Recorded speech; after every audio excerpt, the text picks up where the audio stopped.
All right, so a lot of you have still not gotten the picture, but let me show you something, right? This might be controversial, but I'm going to talk about how terrorism is funded in Nigeria. So please listen up. Start with number one: kidnapping for ransom. Kidnapping for ransom has made terrorism in Nigeria a profit making exercise. It is now profitable to be a terrorist in Nigeria, and that's why we have mass kidnappings. That's why they're popular, because they believe that they will either pressure the communities or the government to pay for this kidnapping. Number two, we have taxation and extortion. Now, this is the modus operandi of these terror organizations on a day-to-day. Because we have low government presence in rural areas, they tax and extort these communities.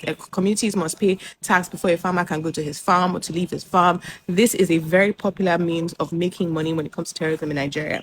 Three, we have castle rustling and banditry. We talk about banditry and terrorism as though it is synonymous, but the way they operate is slightly different.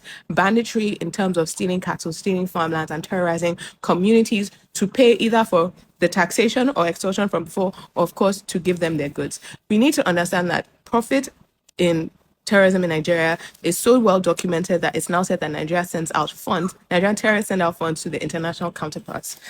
Illegal mining. Now, actually, five would be illegal mining, four would be cross-border smuggling because it covers more than illegal mining. We have smuggling of fuel, contraband, illegal mining, minerals and gold, human trafficking, and the arms trade. This all funds terrorism in Nigeria. It doesn't fund just normal criminality like in other areas, it funds terror.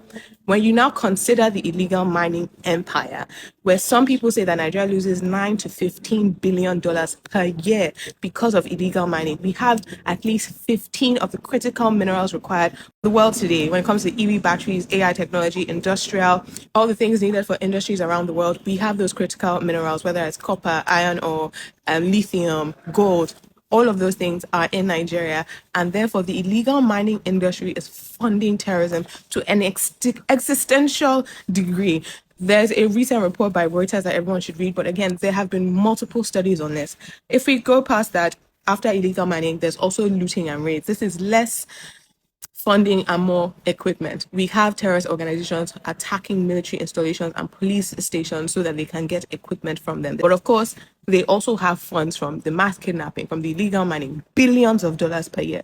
Now, what people usually focus on is the last thing, informal support networks. That's where you have sympathetic businessmen, maybe members of the political elite who are in collusion, members of the diaspora or foreign nationals. That falls all under informal support network. But I feel everyone always focuses on those things, and that's not key driver of profit making in our terrorism. And we can say that because one, it has been studied, but two, mostly because that is where they focus their efforts, and that is why it is so popular to see more and more mass kidnappings, because it is financially rewarding for the